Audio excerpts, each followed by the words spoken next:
So welcome back to another exciting episode of Web3 Insights, where we explore groundbreaking, innovative innovations in the Web3 space. I'm your host, Aaron Hayhurst, and today I'm thrilled to be joined by Edan Yago, who is the CEO and co-founder of BitcoinOS. BitcoinOS is on a mission to scale Bitcoin while bringing zero-knowledge proofs and decentralized partnerships to the forefront of Bitcoin's infrastructure. In today's episode, we're going to deep dive into BitcoinOS's groundbreaking BitSNARK verification protocol, the partnerships they forged with Merlin Chain and Nubit, and how they recently verified the first ever zero-knowledge proof on the Bitcoin mainnet. We're about to explore BitcoinOS and how they're revolutionizing the Bitcoin ecosystem. So let's dive straight in. Edan, thank you very much for coming on. Hey, Aaron. Edan, I know that BitcoinOS is not your only sort of venture that you're involved in, so it'd be great to get a bit of an introduction into yourself, your background, and what you're currently up to. Well, I was working on machine learning in 2010, 2011 at Carnegie Mellon University. I came across Bitcoin because of that. I was reading papers in network science, and I got almost immediately orange pilled. So by the time I'd finished reading the white paper, I'd already started writing an email to everyone I knew, telling them that this was going to be the biggest thing of our lifetimes. And I've been involved in one way or another ever since. Mostly working towards one singular goal, which is I want to make it possible for people to be able to use Bitcoin, and those people include myself. So I'm very motivated by my own desires here. To be able to utilize Bitcoin to manage their lives in complete sovereignty so that you don't have to rely on any third parties. And that was one of the many things that really captured me about Bitcoin. Beyond that, the reason I thought that Bitcoin was going to be such a big deal is because it introduced this idea of creating digital assets, digital asset rights, digital property rights. It was the first time that property rights were not only digital, and so that the internet could actually become a environment in which there can be a free market, but also these were the first type of property rights which didn't require you to rely on someone else to protect them for you. They didn't require violence. So huge potential leap forward for our species. But I've been very, very frustrated that basically anything you want to do with Bitcoin, you need to go through some kind of central intermediary, an exchange, a lending platform, something, right? And so what's been possible with Bitcoin has been extremely limited. And so for the last 10 years, I've been involved in a series of helping to start a series of projects aimed to deal with this. I managed to run one of the first remittance companies utilizing Bitcoin. I've been very involved in Sovereign, which has become the largest DeFi platform utilizing Bitcoin. Now I'm working on what I see as sort of like the holy grail of all of this, which is BitcoinOS, the ability to bring any compute to Bitcoin trustlessly. Fantastic. So Edan, BitcoinOS obviously recently verified the first ever zero-knowledge proof on the Bitcoin mainnet, which, is a major milestone. Can you explain the significance of this achievement and what it means for the scalability and privacy of the Bitcoin network? Sure. So I think a little bit of background is worthwhile. So basically anyone looking at the crypto space knows that it basically breaks into two. You've got Bitcoin and then you've got everything else. Yeah. And everything else, all of these other systems, chains, they can do much more than Bitcoin, right? On a software, from like looking at it, a software perspective, Ethereum or Solana, they're like a 10x improvement over Bitcoin. Now, here's a mystery, okay? In tech, when you have a new system that comes around and it is 10x times better than what came before, what do you expect to happen, right? You expect that it will, over time, take over and eclipse the old sort of obsolete system. And, and that's sort of the way we think about these systems. Now, Ethereum's been around for 10 years, since 2014. Yeah. We haven't seen that happen. not even close. In fact, if you take Ethereum and Solana and BSC and Cardano and all of the things that have been built on them and all of the tokens that have been launched on them and all of the meme coins that exist on them and everything else, and you add it all together, it's still only a small fraction, about 1/4 or 1/3 of Bitcoin, which does none of those things. So how do you explain that? That should be something we're talking about all the time, right? I mean, it's the central mystery of crypto. Like all of the VC funding, all of it has gone into this other stuff, right? And yet we almost never hear people ask the question why. So I'm going to provide what I believe is the answer. Sure. And the answer is that this is not a software problem, right? When you're building a system which is designed to provide for property rights, which is designed to provide you the ability to create and manage assets, financial, valuable assets, that's not a software problem.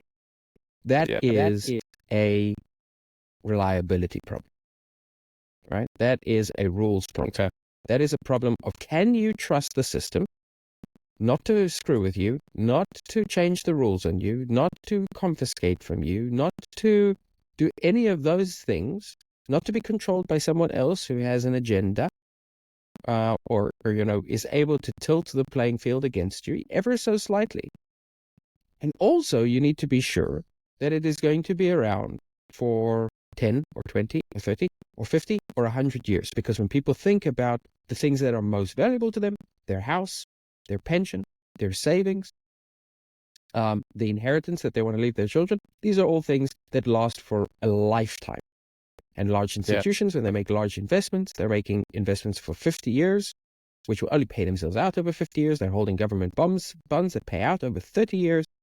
You need a system which is going to be around for lifetimes. Yeah, and if you absolutely. look at everything that we've built outside of Bitcoin, we've built software, we've built applications, we've built Ethereum, which upgrades every 6 months, and Solana, which goes down 4 times a year, and are controlled by a relatively small number of people who could definitely and probably are tilting the playing field just slightly against you. And you cannot build a financial system on any of that. None of that is an improvement on what we had in the past. And so the reason that crypto has failed is because we've misunderstood what crypto is. It's not a software problem. It's a reliability problem. And Bitcoin, as opposed to all of these other systems, is not software. It's something new, something we've never seen before. It's firmware, right? A system unchanging, fully reliable. Okay, great. So I've just told you the bull case for Bitcoin. Lovely. But there's a big problem with Bitcoin, and we all know what the problem with Bitcoin is. The problem with Bitcoin is that you can't do anything. You can hold BTC, and you can sell BTC by going to an exchange, and that's basically the entire list of things that you can do with this asset, which, frankly, is an extremely poor set of functionality for any asset. Even if you want the asset to simply be a sort of reserve currency, you need to be able to have it integrated with an economy in which it is going to be the reserve currency. And so people right now are willing to buy and hold BTC because they realize it's the only asset that they can hold directly without any intermediaries, and that makes it $1 trillion valuable. But how do we go from there to $100 trillion value? How do we go from where we are now to $2, $4, $5, and $10 trillion in value? And how do we give people the opportunity to really manage their financial lives with sovereignty? And for that to happen, we need to have a synthesis between the firmware aspects of Bitcoin and the ability to create new assets and manage them in new and decentralized ways that exist in crypto or Web3. Sure. And so what we basically need to do is we need to bring the functionality of crypto to Bitcoin. Can't work the other way around, because the Web3 world, the crypto world, is built on poor foundations. Can't build anything significant on poor foundations. But what you can do is you can take Bitcoin's extremely solid foundations and build on top of those. And so when you asked me a while ago, and I've given a long answer here with a lot of context, but you asked me, what is the significance of the fact that we can now do ZK, which is a new kind of cryptography on Bitcoin? Well, I'll explain it that pretty simply. Now it's a simple answer. The significance is that we can take any compute, any virtual machine, the Solana virtual machine, the Ethereum virtual machine, or anything else that we want, Java, TypeScript, anything. We can compile it down to a ZK proof, and we can write that compute to Bitcoin. And we have in that doing that, we've essentially taken everything that is possible in crypto and put it onto Bitcoin, embedded it into Bitcoin with Bitcoin permanence and Bitcoin security. And so that synthesis that I said that we need, which allows us to get to the next trillion and the next 10 trillion after that, as of 2 months ago, now exists. Fantastic. That's great. So obviously a huge achievement for you guys there at the moment. You know, another sort of achievement sort of recently is BitcoinOS has partnered with Merlin Chain to enhance cross-chain capabilities. Could you tell us a bit more about this partnership and how it advances BitcoinOS's mission of making Bitcoin more interoperable with other blockchains? Yes. What I just described is the ability to do any compute in Bitcoin. Okay. But what does that actually mean, right? Compute is everything from cracking a foreign country's encryption to OnlyFans, right? Basically can do anything with compute. All right. So there are currently around 100 projects that are building rollups on Bitcoin. What is a rollup? A rollup is the ability to do huge numbers of cheap, low-cost transactions, aggregate them or condense them down into a single Bitcoin transaction, and so secure them, basically turning them into Bitcoin transactions, but making them fast and cheap, and adding to that the ability to have all of the functionality of a Solana or an Ethereum or whatever. Yeah. BitcoinOS is now, for the first time, letting these different projects actually achieve their goal of being able to take their transactions and turn them into Bitcoin transactions. And so of these 100 different projects, Merlin might be the biggest. Despite the fact that it can't yet do this, more than $2.5 billion worth of assets have been deposited to Merlin because people know that their goal is to be able to eventually do it. And so what we're seeing is this massive ecosystem of Bitcoin layer 2 projects now emerging over the last year because people recognize where we're going with this new ability for Bitcoin. And Bitcoin is very rapidly becoming a major and possibly the largest smart contracting platform. And of the multiple different projects in this space, the leaders are already starting to use BitcoinOS in order to achieve these goals. And Merlin is one of the leaders in that. So basically, to put it briefly, Merlin takes the ability to create rollups like they exist on Ethereum and create an EVM or Ethereum-like environment. And by working with BitcoinOS, they can now bring this entire ecosystem to Bitcoin. That's amazing. You've also open sourced the BitSNARK verification protocol as well, which is your own zero-knowledge verification protocol, I believe. What motivated that decision and the decision to open source it? And what potential do you see for BitSNARK in the wider ecosystem? Sure. Well, look, when we were able to verify ZK proofs on Bitcoin and in that way extend the ability of Bitcoin to verify any compute, we sort of showed how we were doing this on Bitcoin mainnet at Nashville, at the largest Bitcoin conference in the world around 2 weeks ago. 2 months ago. Now, you have to understand what a big deal this is. It's a big deal because everyone thought up until now that this was effectively impossible. And so this is a significant breakthrough in terms of what is capable. And so we also released with that some additional code which allowed people to verify for themselves that this is actually what was happening. But we didn't show them how we were doing it exactly because we were still working on it.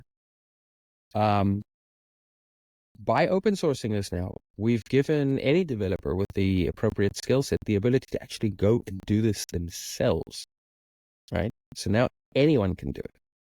And over the next few months, we're going to be open sourcing more and more components which come together to create effectively an entire operating system, right? In which developers are going to have an easy time writing code to Bitcoin, securing that code by Bitcoin, which is effectively the world's largest supercomputer, and being interoperable with the code that other developers write. And so we're going to sort of see, I sometimes say there were two phases in Bitcoin's history and two phases in crypto's history, and they both sort of had the same junction point. For 853,626 Bitcoin blocks, Bitcoin couldn't do anything.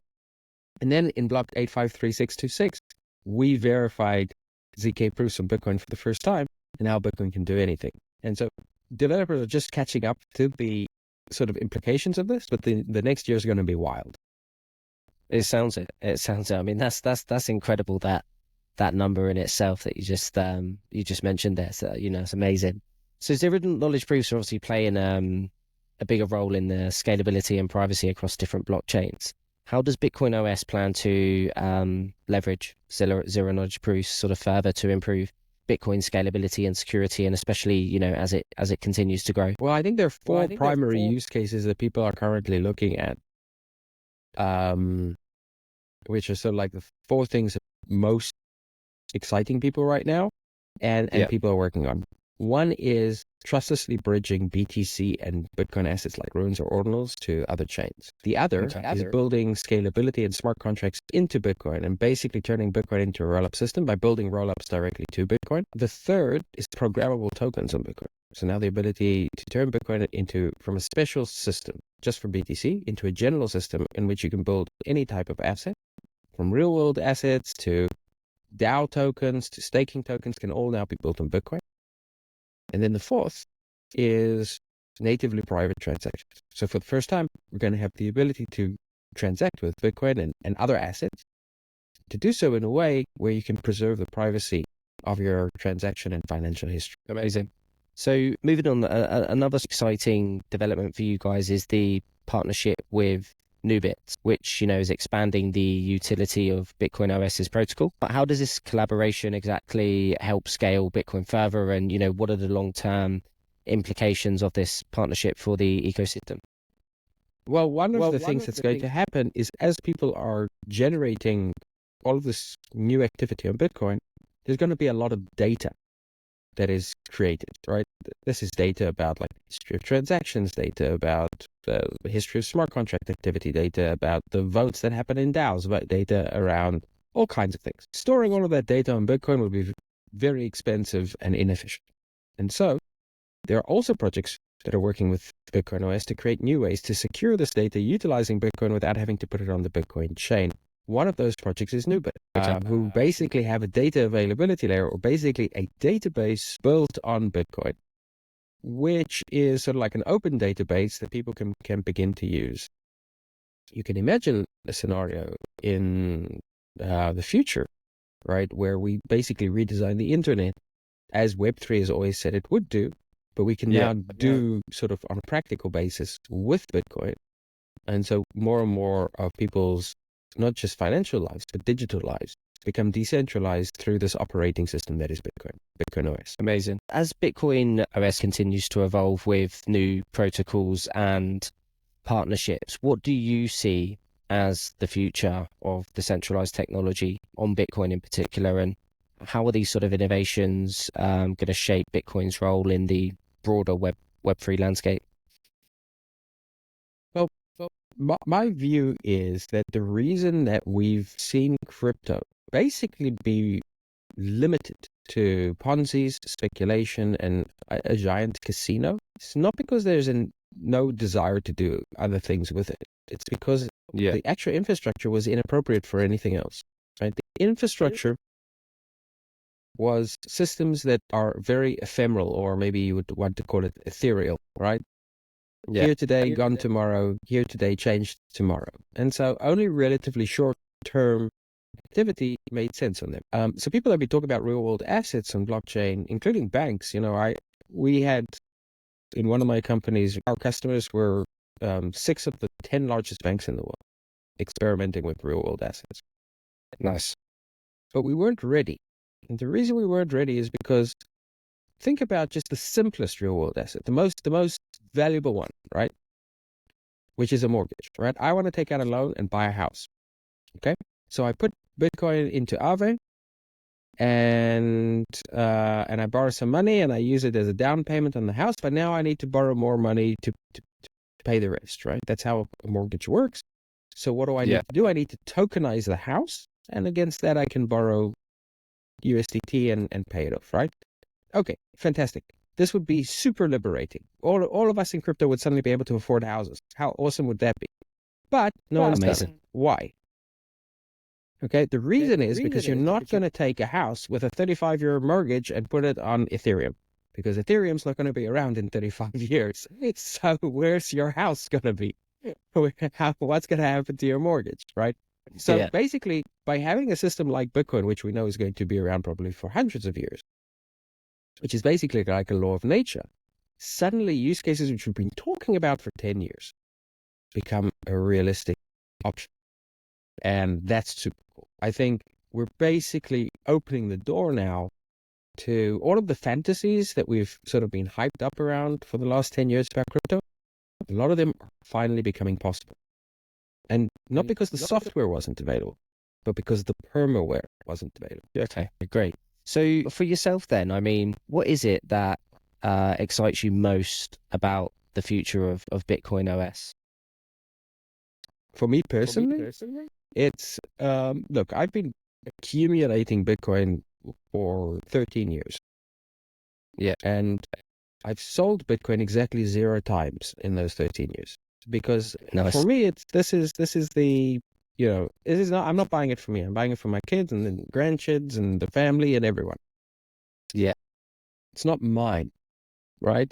But even if it was, I still wouldn't do it, because I remember, for years I've had this feeling, like if you go and you buy like a $20 burger, every bite I'm taking out of the burger, I'm thinking, especially when Bitcoin was like $20, right? I would be thinking every bite that I'm taking out of this Bitcoin, out of this dollar, out of this burger, sorry. But you can see how I'm thinking, right? Every bite that I'm taking is 1/4 of a Bitcoin less that I have, right? Yeah. Which means it's, 200. So each bite of the burger is costing me $250,000. I don't eat this burger. Right. So I've been living a quite monkish existence. And frankly, I would like to stop, but I'm never going to sell my Bitcoin. So for me personally, and a big part of what motivates me to work on this, is I want to build out a financial ecosystem which operates on Bitcoin trustlessly. I don't need to trust anyone to go through it. And I can earn yield on my Bitcoin, borrow against my Bitcoin, utilize Bitcoin-backed stable coins, and basically release my Bitcoin from its current sort of hodl bondage and turn it into an active and useful financial asset. And we are now 1 or 2 years away from that.